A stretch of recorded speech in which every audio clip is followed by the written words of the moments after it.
Assalamualaikum warahmatullahi wabarakatuh. Selamat pagi pemirsa Trans 7, Khazanah Ensiklopedia Islam Dunia. Pagi ini kembali hadir untuk kehadapan Anda untuk berbagi pengetahuan dan saling menasihati dalam kebajikan. Menjadi seorang muslim merupakan sebuah nikmat yang terbesar sekaligus tanggung jawab. Untuk mampu menghadirkan Islam dalam setiap lini kehidupan, di kantor, di jalan, di rumah, dan di lingkungan, Islam sejatinya adalah jalan hidup. Ia mencakup keyakinan, ucapan, dan perbuatan. Oleh sebab itu, Allah selalu mengingatkan orang beriman agar tidak terjebak dalam perbuatan yang bisa membuatnya kafir dan keluar dari Islam.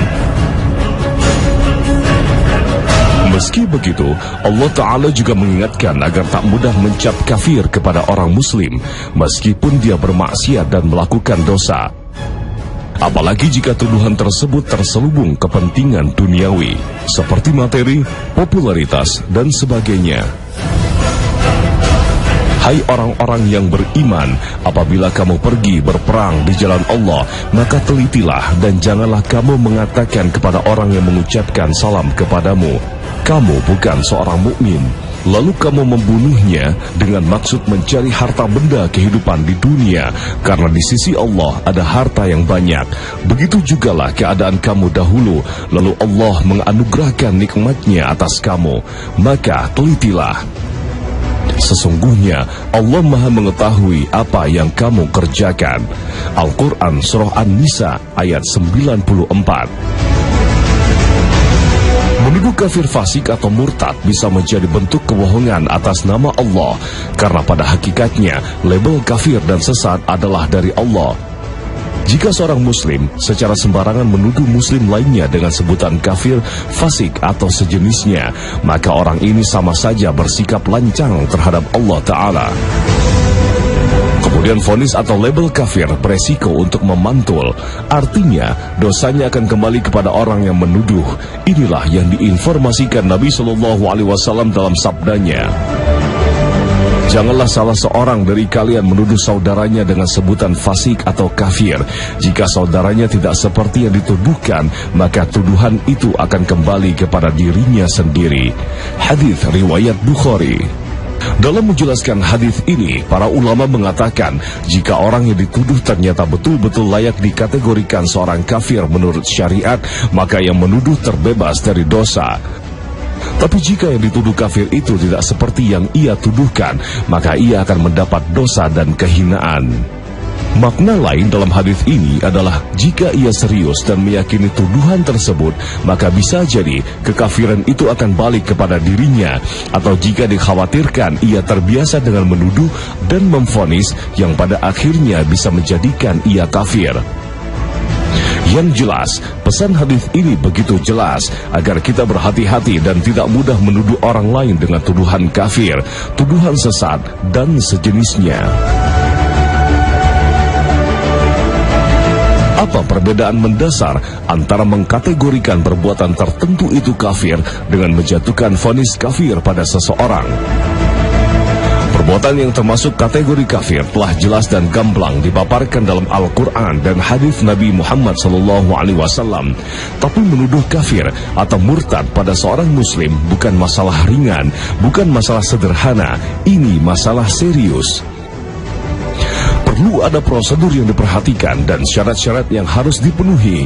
Misalnya, perbuatan tersebut dilakukan dalam keadaan tahu dan sadar, tidak dalam tekanan dan paksaan pihak lain, bukan karena salah mentakwil atau menafsirkan, atau karena ketidaksik, apalagi menuduh kafir. Na'udzubillah. Fenomena saling menghujat hingga menuduh kafir saat ini begitu mudah kita jumpai. Apalagi perkembangan media sosial yang demikian pesat. Orang begitu gampangnya mengumbar tuduhan sesat, munafik, kafir terhadap orang yang tidak sependapat dan sepaham dengannya.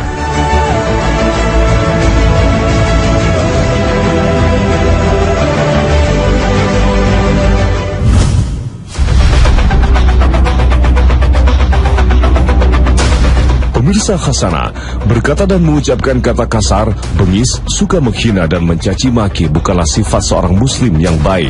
Tak hanya ucapan langsung, termasuk tulisan dan komentar di media sosial. Bahkan sekalipun hanya mengcopy paste dan menyebarkan kembali. Melaknat orang lain bukanlah karakter seorang muslim. Oleh sebab itu, Nabi SAW mengingatkan agar tak mudah melaknat sesama, apalagi pada sesama muslim. Rasulullah SAW bahkan menyebutkan perbuatan ini bisa berdampak buruk pada orang yang mudah melaknat sesama, karena dosanya bisa memantul kembali kepada orang yang melaknat. Dalam hadis yang diriwayatkan oleh Imam Abu Daud diceritakan bahwa jika seseorang melaknat, maka laknat tersebut akan naik ke langit, tapi kemudian pintu-pintu langit tertutup.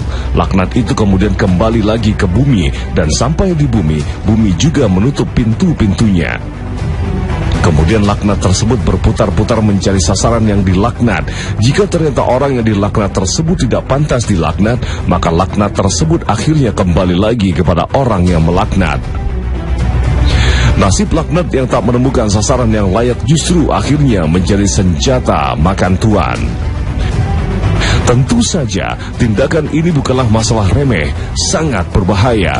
Karena jika laknatnya terhadap seseorang itu tidak benar, maka bisa memantul dan laknat itu kembali kepada dirinya sendiri. Lalu, apa yang dimaksud laknat di sini? Dalam Kamus Besar Bahasa Indonesia, laknat berarti kutuk, melaknat berarti mengutuk. Kutuk sendiri adalah doa atau kata-kata yang dapat mengakibatkan kesusahan atau bencana pada seseorang. Karena laknat ini sebetulnya berasal dari bahasa Arab, berarti jauh dari rahmat atau kasih sayang, maka melaknat berarti menjauhkan seseorang dari rahmat. Orang-orang Arab juga menggunakan kata laknat untuk mengumpat atau mengutuk. Mulut manusia ibaratnya seperti mulut ceret. Apa yang ada di dalamnya itulah yang dikeluarkan melalui mulut ceret. Apa yang ada di dalam jiwa seorang mukmin tentulah sifat-sifat terpuji, karakter yang baik, dan inilah yang diharapkan keluar dari mulut dan tutur katanya. Bukanlah seorang mukmin itu seorang yang suka mencela, tidak pula seorang yang suka melaknat, bukan seorang yang keji dan kotor ucapannya. Hadis riwayat Bukhari. Jadi, sekedar melaknat saja sudah merupakan kesalahan, terlepas apakah yang dilaknat tersebut memang buruk atau tidak. Apalagi jika orang yang dilaknat itu sebetulnya tidak layak mendapat laknat, maka dia telah melakukan dua kesalahan sekaligus. Kesalahan pertama, dia telah melaknat, dan kesalahan kedua, laknatnya salah alamat. Melaknat bukanlah sifat seorang mukmin. Seorang mukmin mulutnya tidak mudah melaknat, mengutuk atau mencaci maki. Tidak hanya kepada sesama muslim atau sesama manusia, bahkan kepada benda mati dan binatang pun seorang mukmin dilarang melaknat. Pengalaman seorang sahabat bernama Imran bin Husain radhiyallahu anhu menarik untuk kita renungkan. Imran sendiri yang menceritakan kepada kita bahwa suatu ketika para sahabat bersama Rasulullah SAW dalam sebuah perjalanan, ada seorang wanita dari kaum Ansor sedang menunggang unta berkeluh kesah. Wanita itu melaknat unta tunggangannya itu. Mendengar ucapan laknat wanita itu pada untanya, lalu Rasulullah SAW bersabda, "Ambillah apa saja yang dibawanya dan tinggalkanlah unta itu karena sesungguhnya ia telah terkutuk." Hadis riwayat Muslim. Tanpa berniat buruk, kadang-kadang sering terdengar orang menyalahkan atau mencaci maki angin, hujan, atau cuaca. Misalnya, mengucapkan kata-kata, "Sialan, angin kencang sekali." Ucapan seperti ini seringkali meluncur saja dari mulut kita. Padahal ini masalah serius, karena sama saja kita menyalahkan atau mencaci angin, tindakan yang dilarang dalam agama. Karena hujan atau angin semuanya bergerak dengan ketentuan dari Allah Subhanahu wa Ta'ala. Yang perlu kita ingat bahwa angin dan hujan berpotensi juga membawa kebaikan. Maka bimbingan dari Rasulullah SAW ketika ada peristiwa alam semacam ini adalah memohon kepada Allah agar mendapat kebaikannya dan berlindung dari akibat buruknya. Rasulullah SAW bersabda, Janganlah kalian mencaci maki angin, karena sesungguhnya angin itu dari angin Allah yang datang membawa rahmat dan azab. Akan tetapi mintalah kepada Allah dari kebaikannya dan berlindunglah kepada Allah dari keburukannya. Hadis riwayat Ibnu Majah dan Ahmad. Pesan-pesan Nabi SAW dalam hadisnya ini mengajarkan seorang mukmin agar tidak gampang menimpakan kesalahan pada orang lain, bahkan kepada makhluk lain sekalipun tak bernyawa atau benda-benda mati. Terkadang ketika seseorang menghadapi kesusahan, menemui kegagalan, lebih mudah bagi mereka mencari orang atau sesuatu yang bisa dipersalahkan daripada harus mengintrospeksi diri sendiri.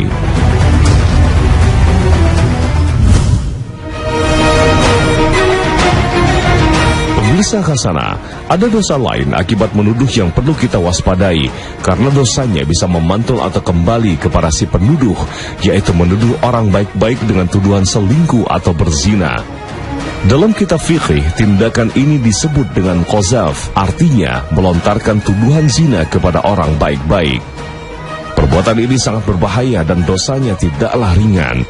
Misalnya kita mengucapkan pada seorang anak, "Bocah ini anak zina." Ini sama saja kita menuduh orang tuanya telah melakukan zina. Padahal, sekalipun dalam bentuk kalimat yang halus, misalnya bila kita mengucapkan, "Bocah ini bukan anak bapaknya." Ucapan ini sama saja dengan menuduh orang tuanya berzina. Atau seorang suami mengatakan pada anaknya, "Dia bukan anakku." Ucapan ini sama saja menuduh istrinya telah selingkuh dengan orang lain. Tindakan ini sangat berbahaya. Dalam hukum Islam, orang yang menuduh harus membuktikan tuduhannya di depan pengadilan dengan menghadirkan 4 orang saksi yang melihat langsung peristiwa yang dituduhkan.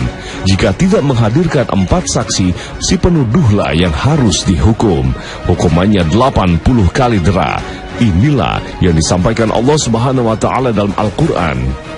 Dan orang-orang yang menuduh wanita-wanita yang baik-baik berbuat zina dan mereka tidak mendatangkan 4 orang saksi, maka deralah mereka yang menuduh itu 80 kali dera. Dan janganlah kamu terima kesaksian mereka buat selama-lamanya. Dan mereka itulah orang-orang fasik. Al-Quran Surah An-Nur ayat 4. Orang yang dijadikan saksi pun juga bukan sembarang orang. Kesaksian yang dapat diterima sebagai pembuktian tindak pidana perzinaan harus memenuhi syarat-syarat yang sangat ketat. Saksi-saksi tersebut haruslah orang yang adil. Indikator adil di sini diantaranya tidak meninggalkan kewajiban-kewajiban agama, menjauhi dosa besar dan kebaikannya lebih banyak dari keburukannya. Kemudian, saksi-saksi itu haruslah muslim. Meskipun ada sebagian ulama yang membolehkan kesaksian non-muslim, saksi-saksi itu juga haruslah orang yang telah baligh dan berakal. Dan masih banyak syarat-syarat yang harus dipenuhi bagi seorang saksi. Ketatnya syarat kesaksian ini karena pelaku perzinaan ancamannya sangatlah berat, berupa hukuman rajam sampai mati atau dera 100 kali. Maka cara pembuktian yang begitu berat rasanya cukup sepadan dengan hukuman yang juga begitu berat. Dengan demikian, menuduh orang lain selingkuh atau berzina bukan masalah sederhana, tapi masalah besar, sangat serius. Dosanya pun tidak main-main. Sampai-sampai jika tuduhan itu tidak terbukti, maka hukumannya akan berbalik pada orang yang menuduh.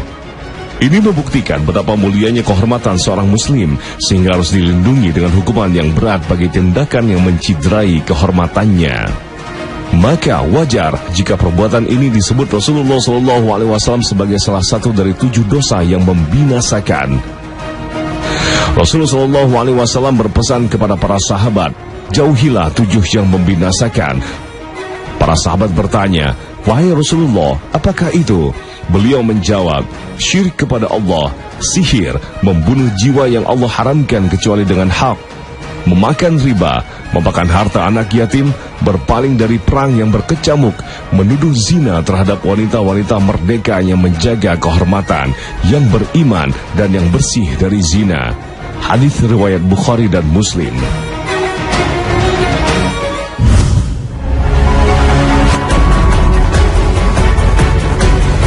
Pemirsa Khazanah, perbuatan lainnya yang dilarang di dalam Islam karena dapat memantulkan keburukan yang sama adalah mencaci maki Tuhan atau agama lain. Sebagai muslim, kita tentu meyakini kebenaran Islam bahwa Allah Subhanahu wa Ta'ala adalah satu-satunya Tuhan yang patut disembah.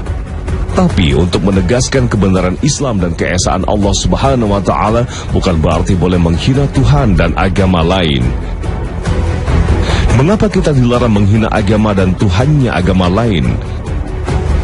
Menghina Tuhan agama lain akan berpotensi terjadi aksi balasan serupa yang berakibat penghinaan terhadap Allah Ta'ala dan agama Islam.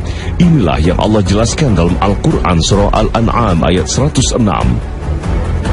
Dan janganlah kamu memaki sembahan-sembahan yang mereka sembah selain Allah, karena mereka nanti akan memaki Allah dengan melampaui batas tanpa pengetahuan.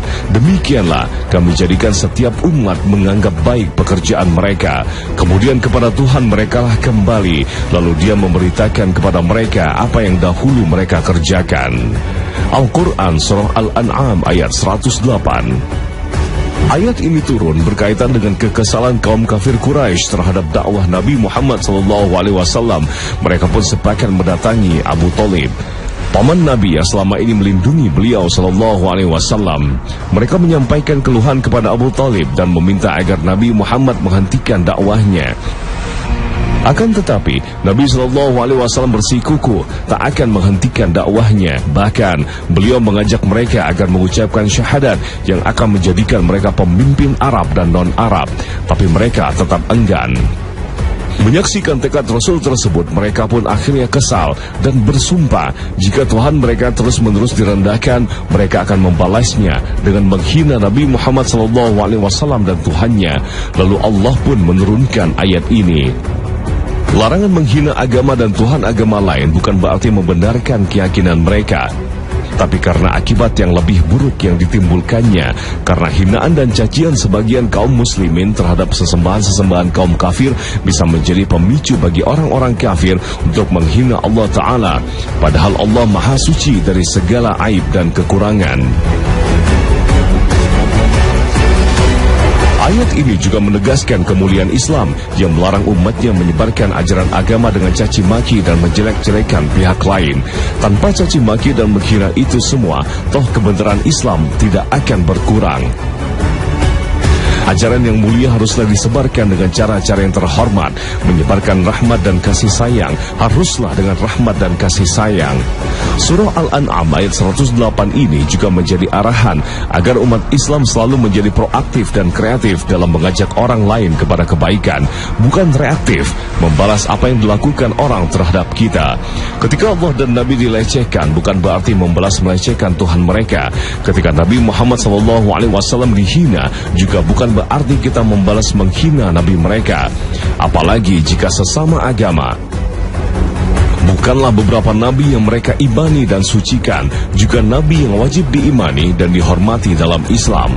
Oleh sebab itu dalam ayat lainnya, Allah Ta'ala menegaskan prinsip dakwah dalam Islam. Serulah manusia kepada jalan Tuhanmu dengan hikmah dan pelajaran yang baik, dan bantallah mereka dengan cara yang baik. Sesungguhnya Tuhanmu dialah yang lebih mengetahui tentang siapa yang tersesat dari jalannya, dan dialah yang lebih mengetahui orang-orang yang mendapat petunjuk. Al-Quran Surah An-Nahl ayat 125.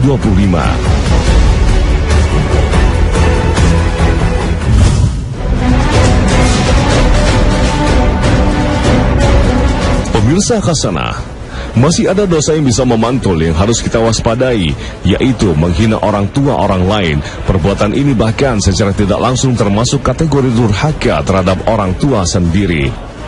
Kita semua tentu tahu durhaka kepada orang tua adalah dosa besar.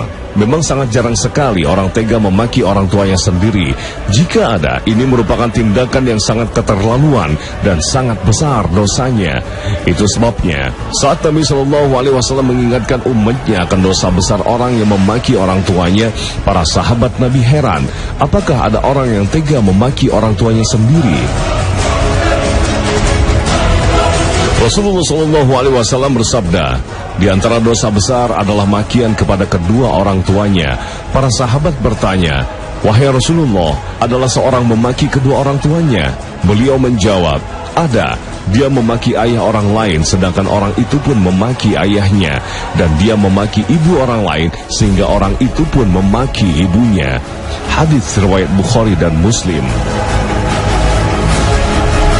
Pesan hadis ini begitu kuat, Orang yang menghina dan memaki orang tua benar-benar orang yang aneh, tak tahu diri, tak punya perangai.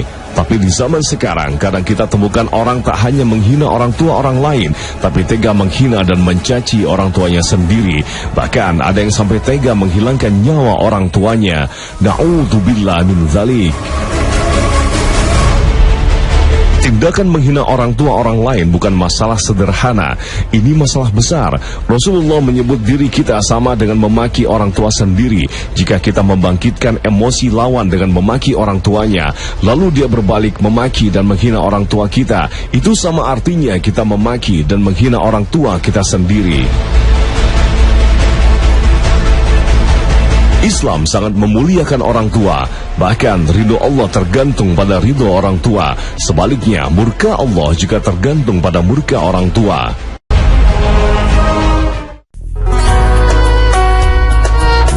An-Nawas bin Sam'an radhiyallahu anhu menuturkan, aku bertanya kepada Rasulullah sallallahu alaihi wasallam tentang kebajikan dan dosa, maka beliau menjawab, kebajikan adalah akhlak yang baik dan dosa adalah apa yang membuat bimbang, ragu hatimu dan engkau tidak suka dilihat diketahui oleh manusia. Hadis riwayat Muslim. Abu Tha'labah Al-Khushani pernah bertanya, wahai Rasulullah, jelaskan apa saja yang halal dan haram bagiku.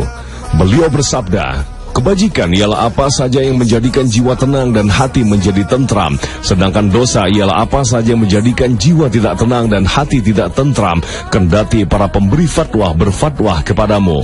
Hadis riwayat Ahmad. Pemirsa Khazanah, sampai di sini perjumpaan kita hari ini. Terima kasih atas perhatian Anda. Wassalamualaikum warahmatullahi wabarakatuh.